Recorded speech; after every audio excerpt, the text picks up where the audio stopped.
ya kita tidak boleh berlarut-larut eh, memperbaiki kondisi ekonomi bangsa ini, tidak boleh berlarut-larut. Jadi secepatnya kita harus membuat terobosan-terobosan untuk membangkitkan ekonomi.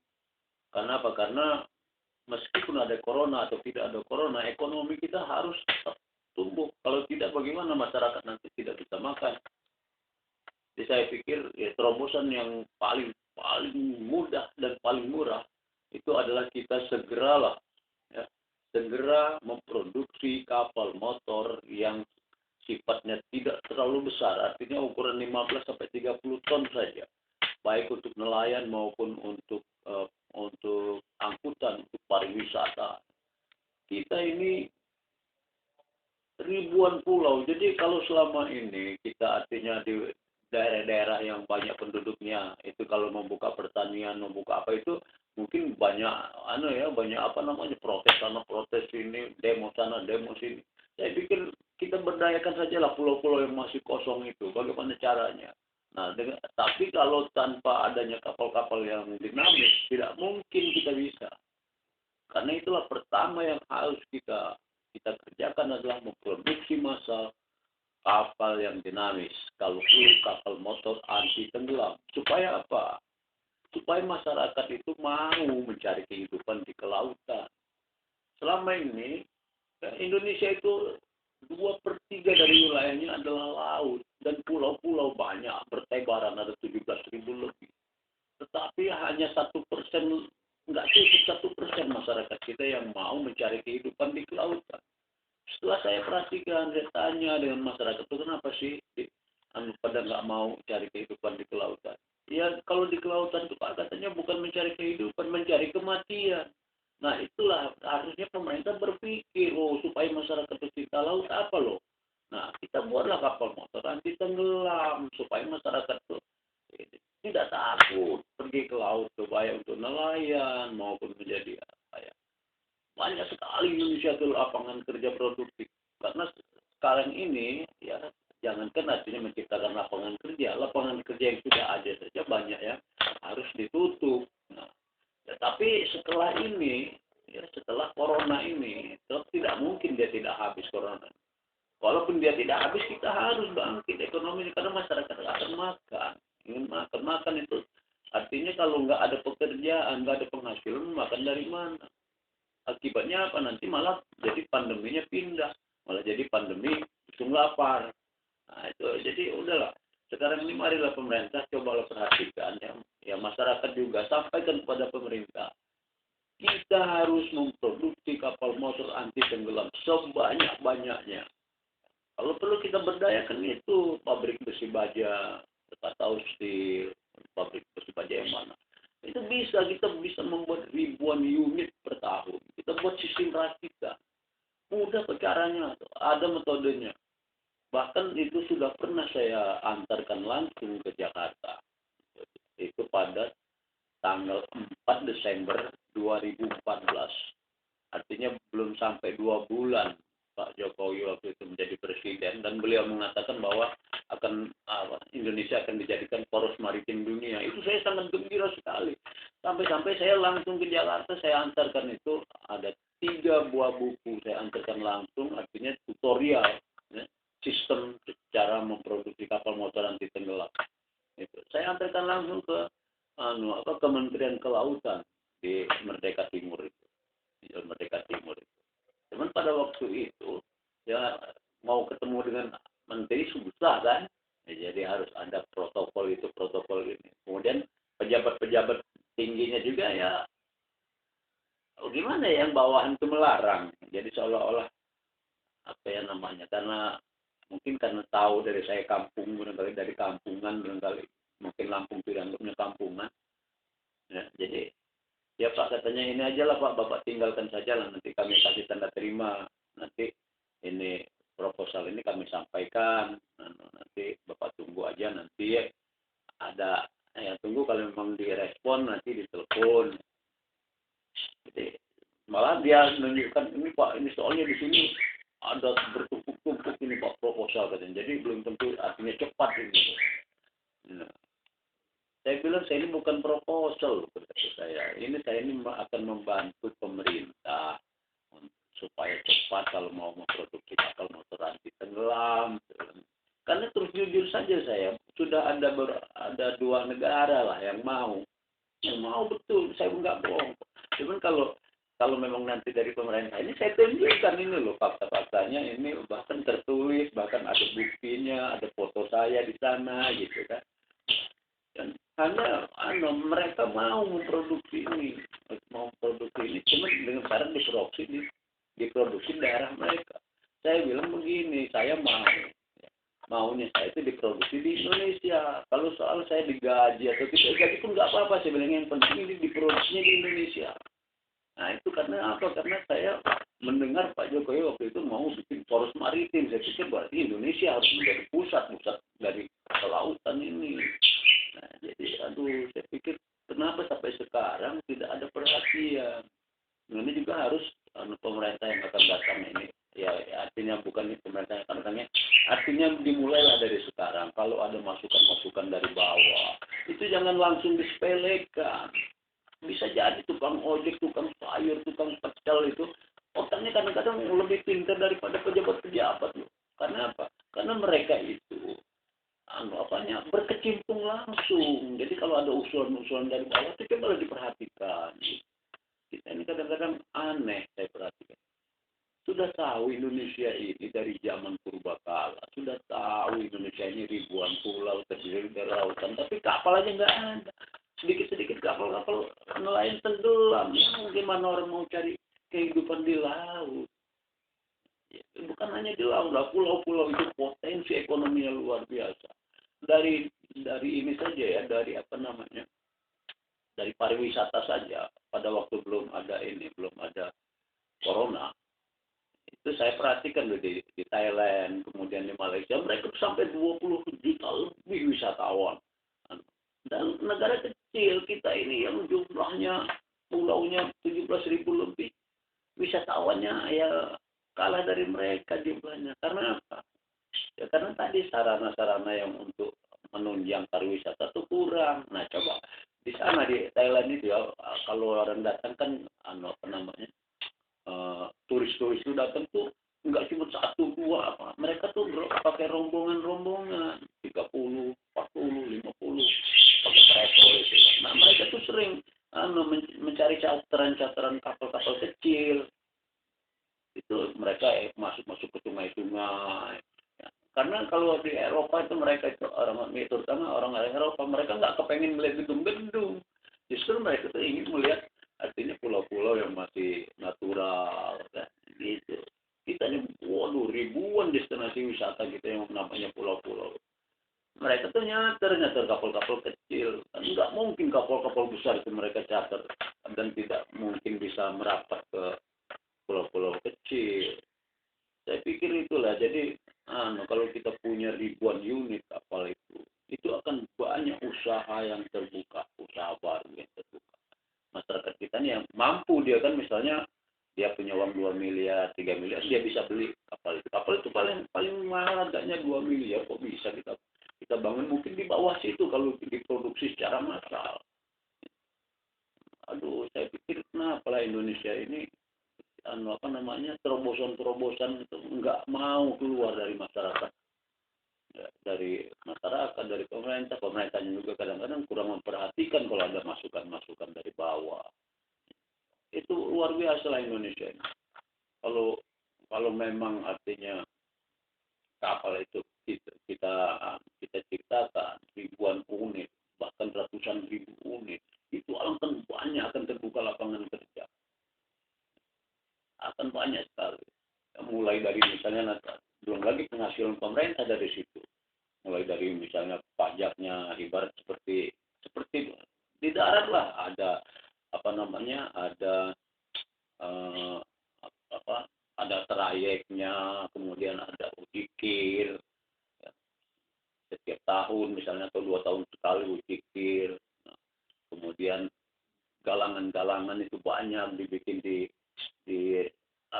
kabupaten-kabupaten punya galangan-galangan ya. Galangan kalau misalnya ada kerusakan itu akan menciptakan waduh banyak lapangan kerja. misalnya kan selama ini kita kedelai aja kita selalu artinya impor. Loh. Coba lah kalau misalnya 2-3 pulau kita buat khusus untuk nanam kedelai misalnya kan. Kemudian ada beberapa pulau kita gunakan untuk peternakan. Kita kan selama ini apa ya kalau ada hari raya atau apa itu mulai sibuk daging mahal. Aduh.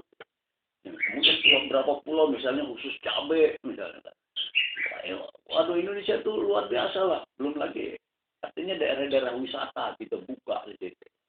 Ya, dengan hanya kapal-kapal itu kita tidak terlalu banyak biaya kan. Ada yang bisa menciptakan lapangan kerja tapi tidak banyak biaya. Kalau di darat-darat kan misalnya harus buat jalan dulu, harus buat jembatan. Kalau itu pulau-pulau itu kan siapa yang buat? Kita bikinkan ini aja lah apa namanya dermaga-dermaga kecil deh. Kalau perlu dermaga apung aja dah. Artinya kan gampang itu. Paling-paling dengan uang 1-2 miliar udah bisa bikin dermaga apung. Nggak perlu dermaga besar-besar.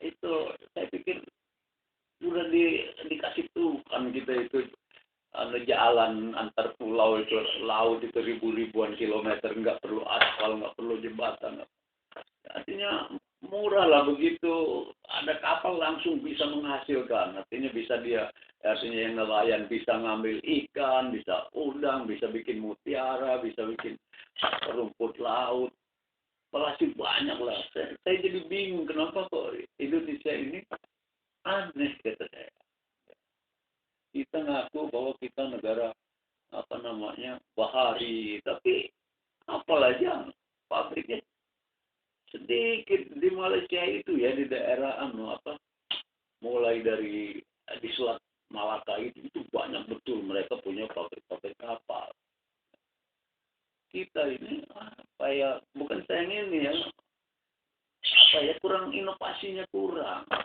kemudian sepertinya tuh terlalu ini sedikit kalau bisa impor bukannya memproduksi sendiri bagaimana caranya kita produksi sendiri gitu. Menteri-menteri itu ya tolonglah artinya berikan masukan nah, kepada presiden jangan nunggu apa kata presiden aduh susah dong ya, presiden begitu banyak kerjaannya kan kita bersyukur beliau tuh artinya sehat terus alhamdulillah lah ya artinya pikirannya pun bagus artinya tidak ada ya maaf lah bukan saya nggak ada urusan politik saya hanya ingin negara ini sejahtera jadi kalau misalnya nanti diperlukan buku-buku itu tutorialnya itu saya siap kok misalnya dari LIPI atau dari Ristek silakan datang ke rumah saya akan saya jelaskan ini loh saya siapkan papan whiteboard apa saya siapkan so kalau hanya saya melalui misalnya kertas saya kirimkan tanpa penjelasan nanti sulit untuk implementasinya payah tapi kalau kita gambarkan salah satu contoh ya maka saya bilang ribuan unit kapal itu bisa diproduksi dalam setahun itu untuk pertama kalau untuk tahun pertama itu cukup kita misalnya kita buat 2 buah saja kita pakai video ya kita pakai video mulai dari awal metodenya tekniknya bagaimana kita mau pakai video atau tiap kabupaten tuh undang aja 2 orang yang untuk menyaksikan itu nah, kita videokan nah, kemudian ininya komponen-komponennya kita produksi di pabrik besi baja seperti bikin mobil lah nah, itu karena ini pertama misalnya masang lunasnya ini kemudian yang bagian propellernya ini tinggal masang nyetel aja kita kirim setiap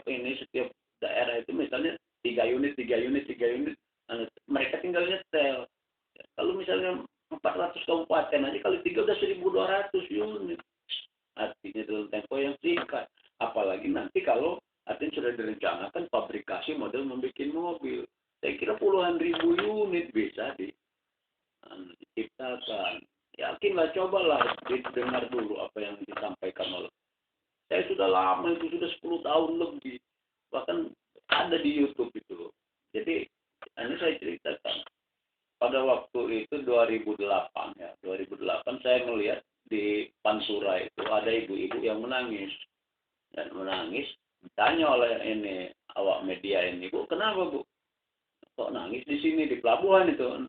Apa di Jepara atau di mana waktu itu? Karena saya itu nonton TV itu melihat ibu nangis itu saya berhenti, saya tonton. Kenapa? Nah, tanya sama wartawan. Ya, tunjukkan ada kapal kan. Itu ini katanya saya ini sudah setengah bulan lebih telat mau pulang ke pulau. Dia itu rupanya pergi ke darat itu belanja barang. Jadi biasanya kapal-kapal kecil itu kan. Biasanya katanya saya ini 1 minggu sudah pulang. Ini sudah telatnya aja setengah bulan, jadi udah hampir 1 bulan saya ini di sini katanya. Jadi kata ini awak media itu, ya barang-barangnya habis Bu ya, rusak ya katanya, sayur-sayur apa. Saya tidak menangiskan itu katanya. Kalau sayur-sayuran apa itu enggak saya tangis. Karena yang saya tangis itu katanya apa? Anak saya 2 di pulau itu katanya sama bapaknya itu makan apa? Karena saya persiapannya hanya untuk 2 minggu kata dia. Lalu ada dia yang lain bilang, bukan di sana banyak warung-warung, banyak toko. Loh katanya bukan apa? Saya kan lebih tahu katanya, karena yang justru saya ini yang ngedrop barang-barang ke sana itu katanya. Jadi dia ini pedagang besarnya lah ibu. Jadi warung-warung itu katanya dari saya. Jadi saya tahu persis katanya di sana sudah habis. Sambil dia nangis terus itu kan. Karena apa? Karena kapal nggak mau jalan. Karena gelombang waktu itu 2 meter, 3 meter. Nah makanya saya ciptakan kapal anti tenggelam itu yang walaupun gelombang 6 meter, dia tidak masalah. Nah jadi itu maksud saya itu supaya kita itu jangan tergantung pada cuaca. Karena perut kita ini kalau lapar nggak peduli cuaca itu mau bagus atau buruk, harus terisi. Nah itu. Jadi yang nelayan-nelayan itu kan jangan sampai lah gara-gara cuaca mereka tidak melaut. Kemudian ini ada juga teman yang bilang, Pak, bagaimana kita memberdayakan pulau-pulau itu? Kalau pulau-pulau itu listriknya aja nggak ada. Nah, saya bilang saya sudah berpuluh-puluh tahun mengajukan bahwa pembangkit listrik tenaga gelombang laut itu bisa kok. Nah, kalau kita mau, saya bilang mau berinovasi, mau berpikir. Kita kan banyak insinyur-insinyur kita ini, cuman mereka tuh kurang kreatif, cuma hanya textbook thinking sifatnya. Kita yang tua-tua ini sebenarnya coba dorong anak-anak muda kita itu, kita berikan ini loh caranya loh, cobalah mereka lebih tahu, mudah kok. Saya yakinnya kalau enggak ini saya siap dikaji dan diuji dari respect. Ayolah kita adu argumentasi bahwa laut itu gelombang itu bisa digunakan untuk pembangkit listrik, pasti bisa. Nah, cuman ada juga yang mengatakan, wah tidak bisa Pak, yang bisa itu hanya di kedalaman 20 meter itu yang ada arusnya. Saya bilang saya tidak bicara arus, saya bicara gelombang. Faktanya bilang kapal itu ribuan tahun itu diangkat oleh gelombang laut, apalagi sekedar menggerakkan turbin. Tapi kita mau nggak berpikir itu. Kalau dia pulau-pulau itu ada kita siapkan listrik yakin cepat lah bangkit kita ini. Dan kalau listrik pakai gelombang laut, masyarakat ini bisa murah listriknya dan seluruh Indonesia bisa ada listrik semua. Saya di setiap hari bukan apa ya, saya ini memang udah watak saya dari sejak dulu. Saya ini bukan kepengen cari duit, enggak, saya kepengen betul melihat Indonesia ini sejahtera gitu, masyarakatnya itu gembira. Jadi jangan ini dikit-dikit susah, ada yang kelaparan, ada yang saya nonton TV itu kadang-kadang melihat yang begitu saya sedih. Kenapa kok Indonesia ini begini? Padahal Indonesia ini kaya, saya luar biasa, heran saya. Kemudian cobalah kita berinovasi, ya. Biasakanlah, jangan sedikit-sedikit mau nyontoh. Kalau dari luar itu biarpun pendapatnya nggak bagus, dianggap sudah luar biasa, sudah hebat. Kita kadang-kadang ini nggak percaya diri. Betul, kita tuh alhamdulillah baru-baru ini kan ada anak muda yang hanya kerja bengkel bisa bikin pesawat terbang kan. Nah sekarang kalau memang mau helikopter mudah kita bikin. pakai mesin diesel biasa aja bisa kok. Silakan ini dari Ristek. Saya kasih tahu ini metodenya begini loh.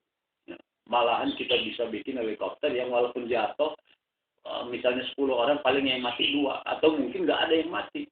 Ya, ada metodenya. Cuman tapi inovasi tadi perlu. Ya, saya ya bukan aneh ya, bukan ngomongin ini saya karena saya tiap bangun tidur itu mata saya melotot. Yang saya selalu pikirkan itu bagaimana Indonesia ini supaya maju, supaya bangkit, supaya rakyatnya sejahtera. Cobalah berhenti dulu yang ya mungkin juga selama ini banyak yang demo segala macam karena mereka itu putus asa masa depannya mau kemana, yang mahasiswa ribu karena tadi karena nggak ada kesibukan. Coba kalau kita ada kesibukan, lo masa depan kamu ini lo perkapalan kita banyak, pulau-pulau kita banyak, kalau sibuk mungkin berkurang yang namanya tawuran. Kadang-kadang sedih melihat anak muda itu, anak SMA, STM, tawuran. Waduh. Tadi salah satu sebabnya itu kan.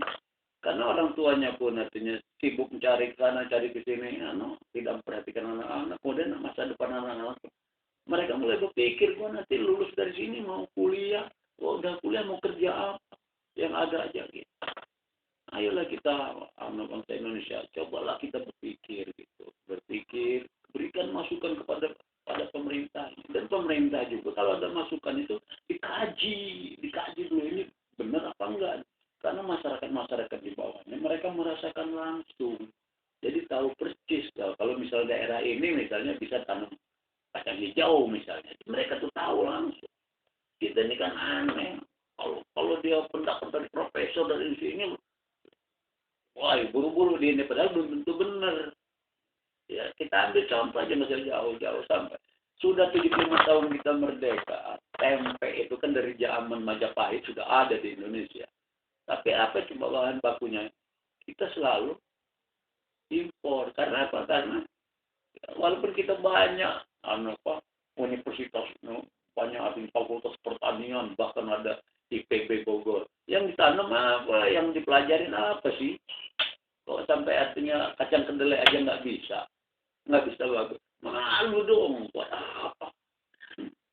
Thailand itu lihat pertaniannya maju, karena mereka betul-betul belajar. Kita ini ada institut pertanian yang belajar nanam bom, bukan nanam bagaimana? Apa di Indonesia? Cobalah, ayolah kita bikin, nggak usah banyak-banyak berpolitik lah. Sekarang kita perbaiki negara ini bersama-sama bagaimana, apalagi menghadapi corona ini. Malah mari kita sama-sama, sudahlah nggak usah memikirkan kita pengen bikin mau merubah dasar negara, nggak perlu. Sekarang ini perlu bagaimana caranya rakyat ini kita bikin sejahtera semua, jangan pilih kamu dari kelompok enggak, semua. Siapkan lapangan pekerjaan, pasti semua akan, kalau semuanya sejahtera, mudah masyarakat itu diatur. Ayolah kita ini, jangan kemudian ya, maaf saya ini kalau ngomong yang mana yang ketemu ya. Jadi karena saya memang nggak ada rencana mau ngomong macam-macam. Kadang-kadang kesal melihatnya. Kenapa Indonesia ini seperti ini? Dan saya menyesal sekali itu yang saya bilang, saya sudah lama ngirim itu. Bahkan saya antarkan langsung buku tutorial untuk bikin kapal motoran di tenggelam. Tapi tidak ada perhatian. Jadi saya pikir aneh Indonesia ini. Kapan kita mau bisa maju? Ya luar biasa. Banyak sebetulnya. Saya siap betul. Kalau memang ada dari Ristek terutama. Ayo kita adu argumentasi. Apa? Kalau katanya tidak mungkin Pak, ayo kita buktikan. Saya bukan ini, saya kadang-kadang ya, bukan merasa pintar, bukan, tapi saya karena memang senang gitu, berpikir untuk kemajuan negara ini, bukannya pengen cari duit, pengen lesep, enggak pengen kok. Itu saya bilang itu Saya tempo hari waktu saya bikin kapal motor anti tenggelam, miniaturnya saya bikin di tahun 2008. Ya karena yang saya melihat ada ibu-ibu kata saya itu, ada ibu-ibu yang dia nangis di pantai di pelabuhan. Jadi saya berpikir, waduh, kita nih ribuan pulau berarti banyak, saya bilang kejadian seperti ini. Itu saya langsung berpikir bagaimana caranya. Satu-satunya jalan harus dibuat kapal motor anti tenggelam supaya kegiatan di pulau-pulau itu semua bisa berjalan. Lalu saya bikin miniaturnya, ya miniaturnya ukuran 1,7 meter karena aslinya kan 17 meter, jadi 1:10 itu saya bikin. 2 hari 3 hari lah saya panggil tukang was, coba bikin. Kemudian saya gunakan pakai pakai aki. Saya panggil dari media TV, dari TV lokal Lampung. Coba saya bilang kita bawa ke laut, mudah-mudahan nanti bisa dilihat, saya bilang sama pemerintah. 2008 itu. Nah, coba di laut. Ya bagus. Nah, kemudian 2009 ini ada satu lagi dari media TV, karena itu disiarkan di TV lokal kan. Ada satu lagi media TV yang datang, katanya kebetulan dia kenal sama saya. Oh, saya ini kita punya, yuk kita ini lagi, katanya kita kita rekaman lagi, yuk kita siarkan lagi, katanya supaya pemerintah ada memperhatikan ini.